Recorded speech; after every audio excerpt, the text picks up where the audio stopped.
Hello, and welcome to a conversation on the developer experience, from tools to productivity to burnout and everything in between. I'm Jennifer Riggins, your cruise director on today's panel, and hopefully a fun and exciting way to close out your day one keynotes and energize you for the second half of your CDCon day. Let's start by getting to know the contestants. Abby, can you start by telling us a bit about yourself and what DevOps means to you? Well, thanks for having me. I'm Abby Kearns. I am the CTO at Puppet, and obviously Puppet and DevOps go hand in hand for many years. And DevOps for me is a way for organizations to really pull together cross-functional teams and accelerate that speed to market for the development of new software. Great, or hand a puppet even instead of hand Yes. in hand. Help it. Gerard, please go next and give us a glimpse of your background and tell us what DevOps means to you.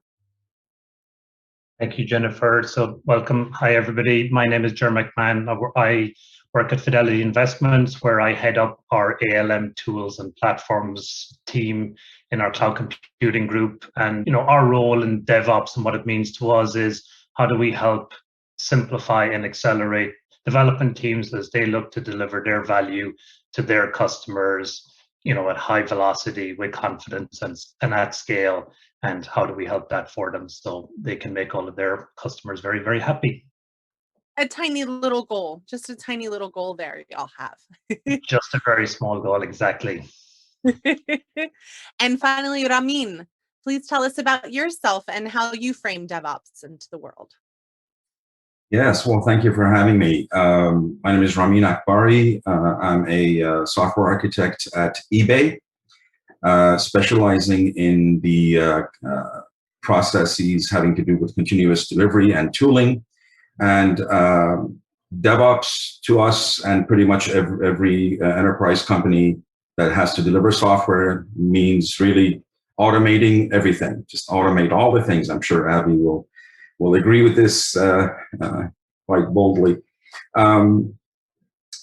It really is just making sure that anything that was done manually before, anything that could be automated, gets automated, and the software delivery becomes very smooth.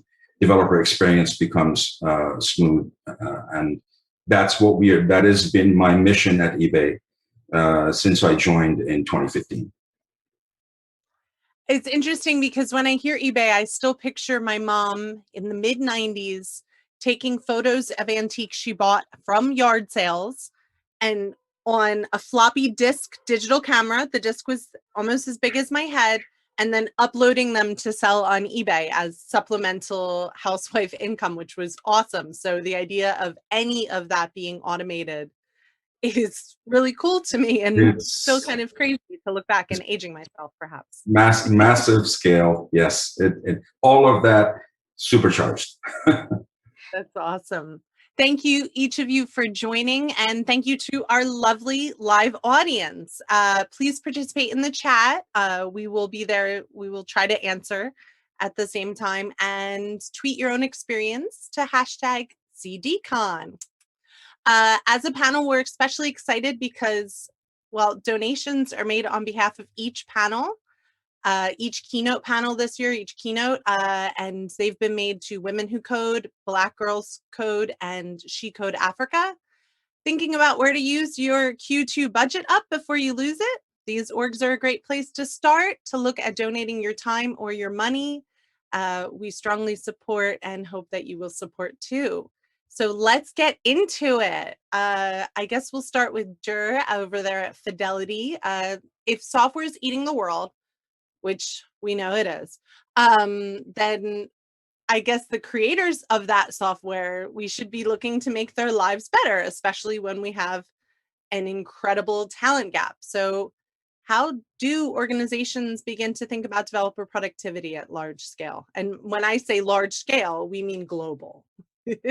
Yes, it's a very interesting question, and it's something with the digital transformations that go on, with everybody working from home and working at high velocity and high scale. The productivity can make a big difference in an organization.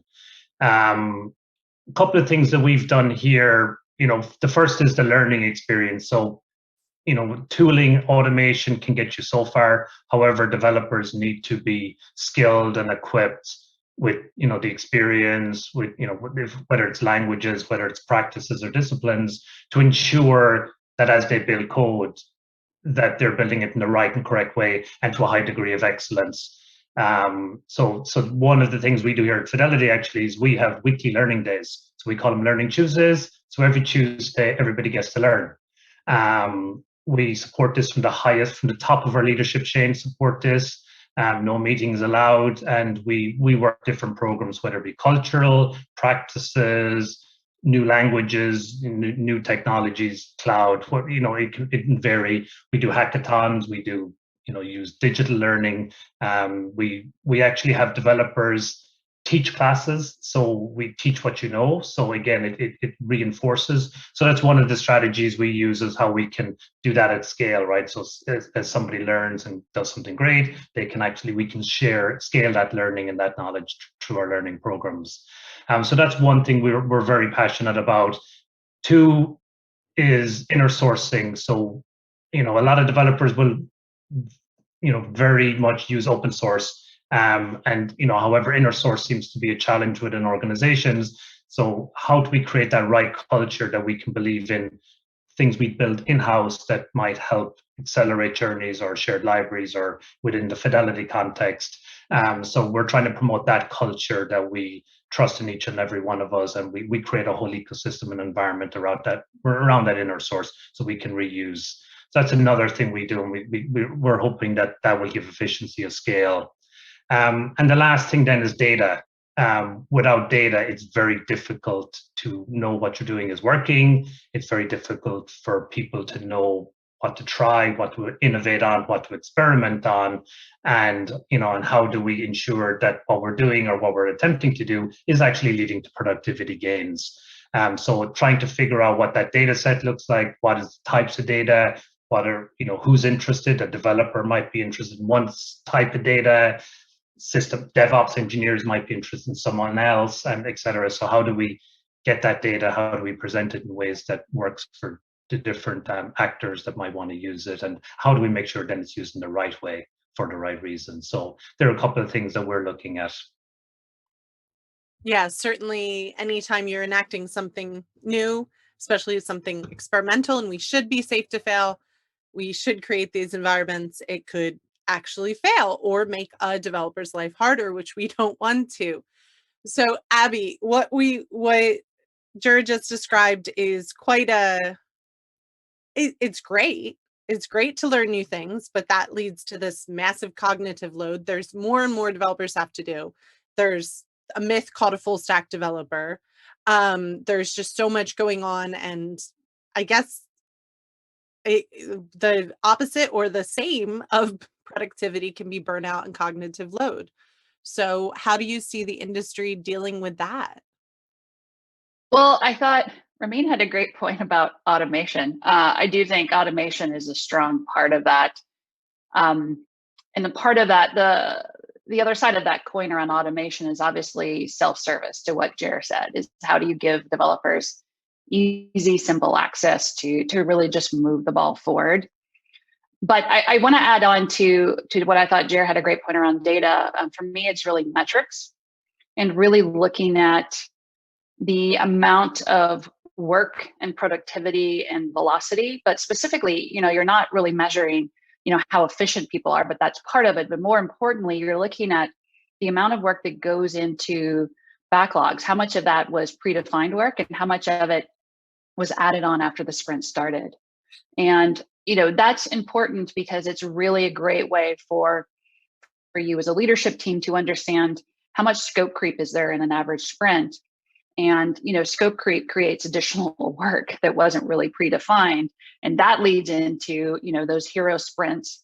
And then all of a sudden, that over time really can kind of accelerate burnout because everybody is doing all this extra work every single sprint, and it's not really being leveled out across multiple sprints. Or even if you look at the larger epic, is it something that should be really broken down even further? And I think really being very pragmatic and, to Gerard's point, data driven will help you better balance and allocate across your teams and really have the focus you need, because otherwise you're trying to just do too much and overwhelm, that gets overwhelming.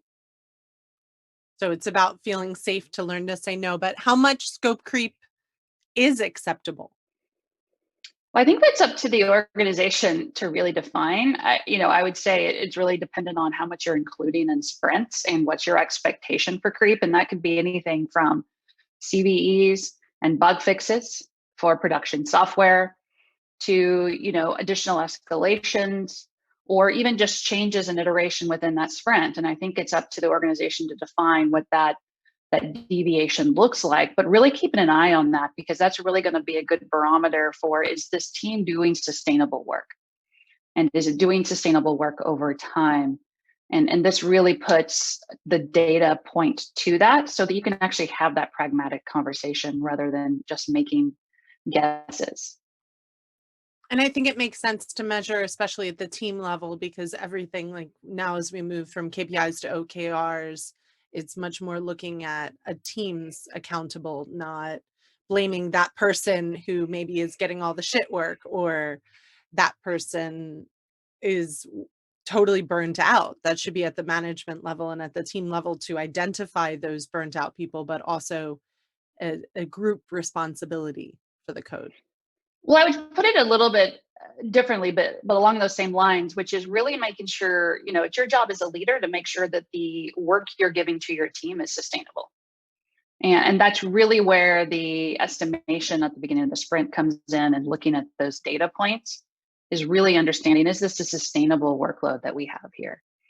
And really making sure you've got the right people on the team to also balance that out, because to your point, it can sometimes fall to that one person that knows all of these certain skills, or, the one anchor that's always pulling people through. But at the end of the day, it should be really well balanced, and you should be really looking at, at the end of a sprint and you do your retro, did we deviate too much from what we said we were going to do? But more importantly, is there work that didn't get done, or were we off in our estimation, and really refining the estimation process?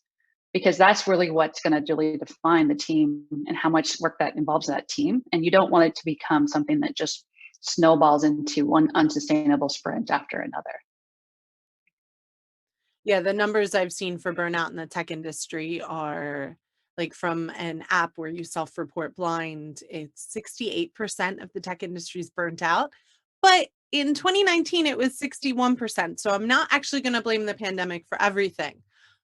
But we can blame it more across the board, drew attention to systemic problems. So it's halfway through 2021 now. Ramin, what effect has the pandemic had on developer productivity? Is it just an overload, or do you think the pandemic has accelerated DevOps adoption? I wouldn't say it's really accelerated DevOps adoption. Now, all the plans we had from previous to automate things remained in place. In fact, if anything, it has it's made the developers' lives actually a little easier, only because of the whole working from home, people being able to spread their workload across the day. Throughout the day. And eBay is one of the companies that really values its employees, and we've always had flex hours. And this is like flex hours on steroids. So, but are people not turning off then? That is the downside, is that you continue to have your workstation always on, but it's a double-edged sword. So you become better at managing the amount of time you're spending in front of your workstation or your laptop, but at the same time, it also makes it so that you can run to someplace and quickly do something, whereas before you had to just leave everything at work, go off and maybe run an errand and come back. This has become you actually end up working a lot smoother and with less interruptions when you are working from home like this. So it's actually, in my opinion, and the opinion of the developers that I keep in touch with, which are a lot of them, it's actually made things a lot easier for productivity. Something I want to comment on something about the cognitive load. We in the software industry are not the first ones to hit this problem and not the first ones to solve it. I'm a huge aviation buff myself, and the aviation industry hit this a long time ago. Way back when the pilot would turn the stick and move the stick, they were doing it by wires. I mean, literally, it was that the input here meant so much input at the control surfaces. Now the pilot sits in a cockpit, and they really are an orchestrator. Their input into the controls gets they're just basically orchestrating the automation of their input to those control surfaces.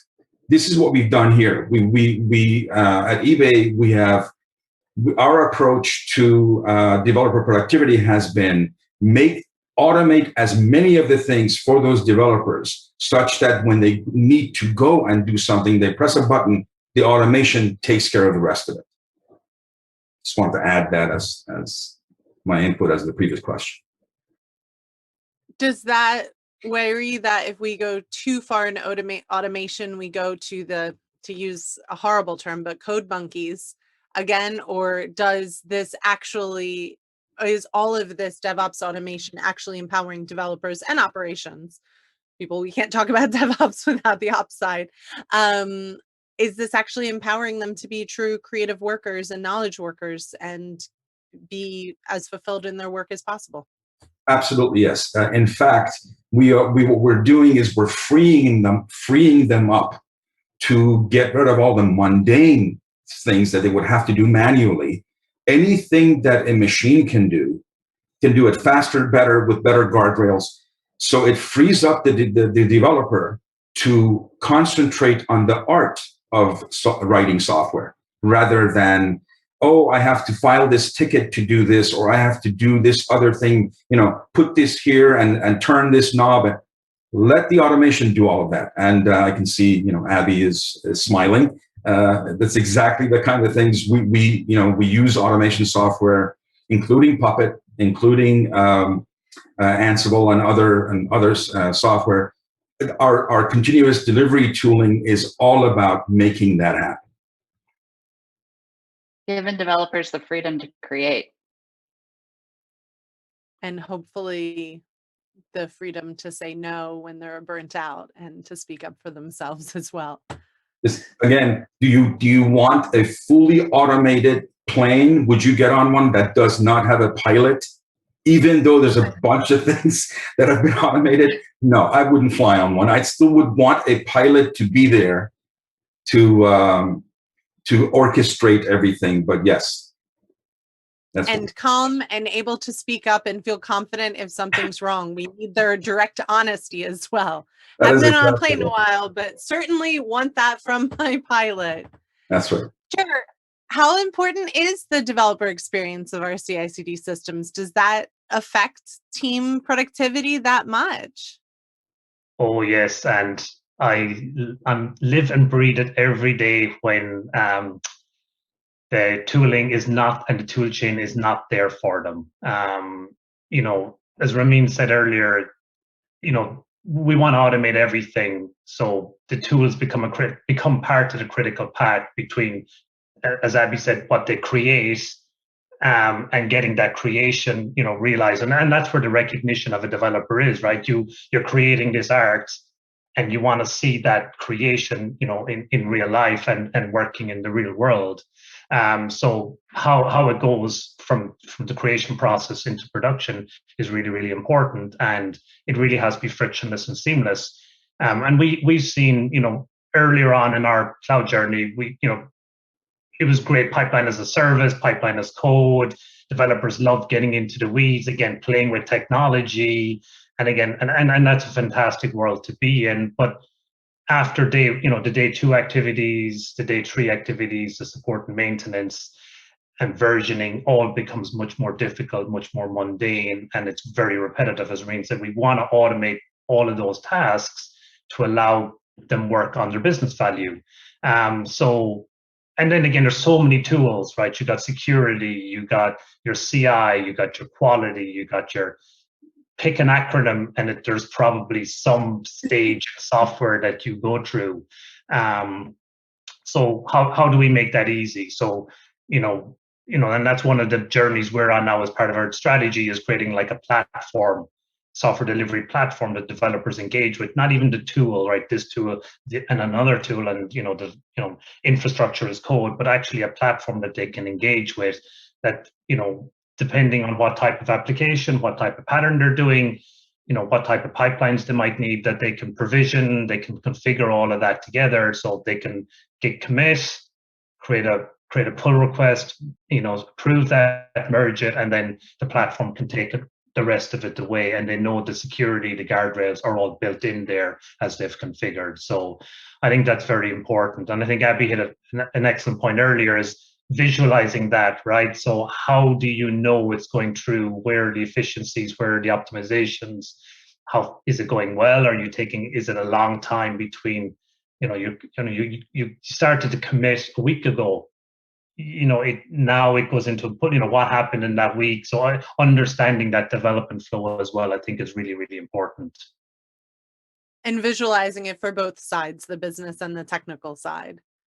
Absolutely, because one is where the developers really want to know where the parts are, where the manually, where are the operations, where is it breaking down, where, and from a product owner type roles or the business roles, they want to understand, well, where are the efficiencies of the process, where the requirements go in one end in a tool, developers start coding, and then that value is realized at some point in the future. So them understanding that flow, and being able to see it, because software is invisible, in reality. So how we visualize that in a way that makes sense for both business and technical is really, really important. And that's how it's that data, that visualization and understanding that helps us be able to improve.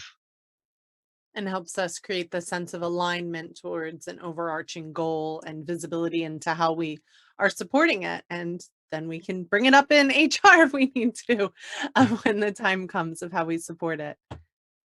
Ramin.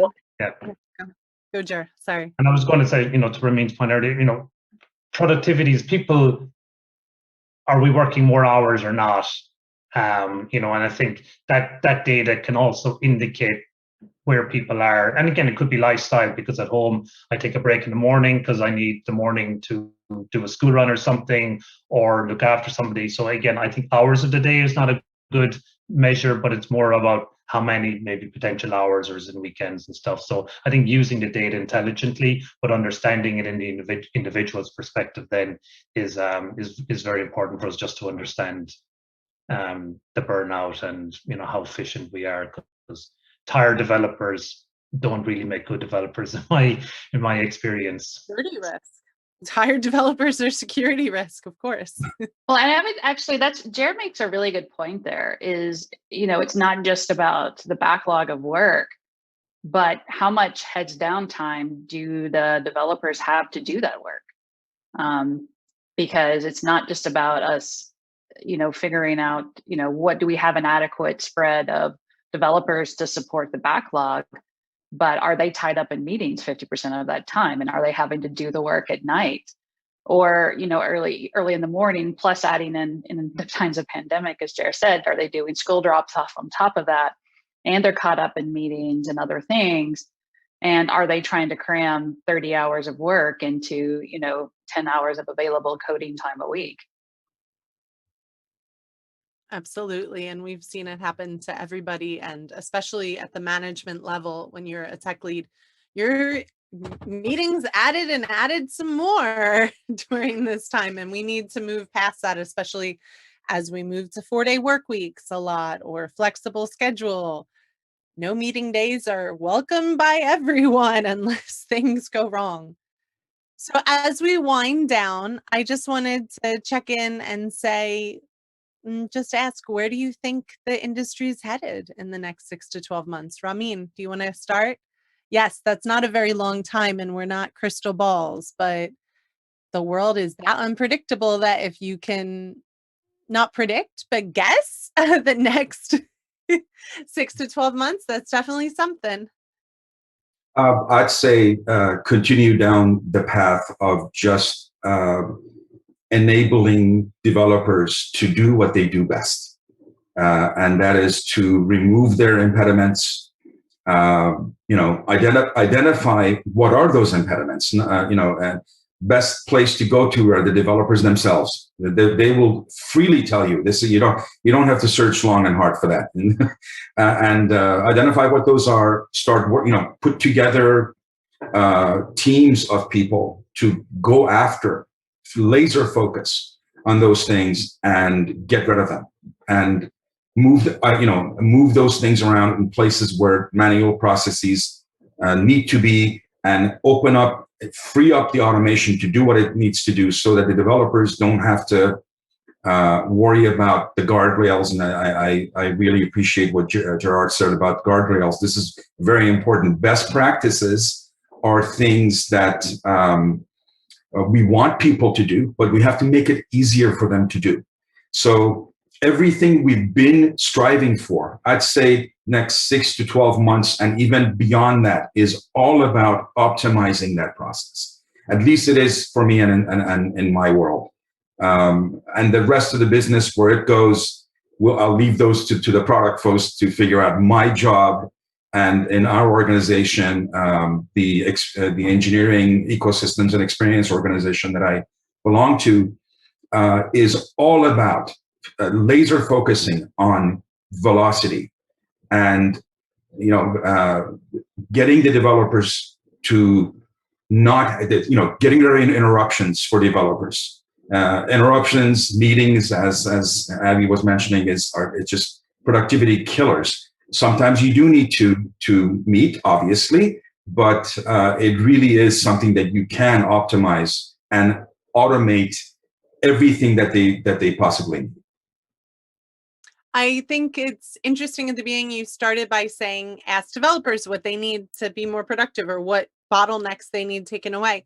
And if we're then talking about getting rid of meetings, are these conversations in one-to-ones? Are they asynchronous surveys? How do you compile one-on-one conversations? That's another thing that's made that's the whole working from home thing. There's really no need for me to wait to have a meeting with someone. I can just Slack them and say, hey, can I talk to you for a second? Or I can see where are you at with this? Ping me when you're ready. It makes those personal little micro meetings, if you will, one-on-ones, so much. That's in my experience, it's been made a lot easier that way. And notice that none of the tips we've talked about so far has ever touched the word email. Abby, where do you see everything happening in the next 6 months? I dare say even 12 months. Well, I think Ramin really got the ball rolling with a heavy emphasis on automation and self-service. So putting control back in the hands of developers is key. But the other side of that coin is really empowering those development teams to be autonomous. And that to me is also important, because if, as Ramin says, velocity is super important. Well, the way you achieve velocity is starting to break down where those decision points have to happen. So how fast can teams move? Well, typically the biggest blocker is decisions. And so how do we really drive as much context and enablement and empowerment to the team level, so those teams can make their own decisions, be empowered as autonomously as they possibly can to move quickly. And there's a lot of value in that for the strength of the team as well, because then they feel like they can really own something and take it and drive it. But the forcing function of that is to also get better at the asynchronous work, to Ramin's point, which is either communications on Slack or better documentation and context setting for the teams from the outset. One of the things we've also done is have no meeting Fridays, so people have heads down time, and really making sure that across all of our teams we're really abiding by that, so that people have the space to really get their heads down, get their work cleared out. And we're trying to drive a lot more conversation through documentation to really just cut down those meetings. But also, if you're going to have autonomous teams, you also need to give them context. And that's really the only way to do that is through documentation and clear context for everyone to understand what we're building and why. Which it sounds really easy, but that's the hard part. It's actually the hardest thing. I've been a tech journalist for, I don't know, a decade now, and documentation's the biggest complaint always. It always gets put on the back burner. Jer, what do you have to add?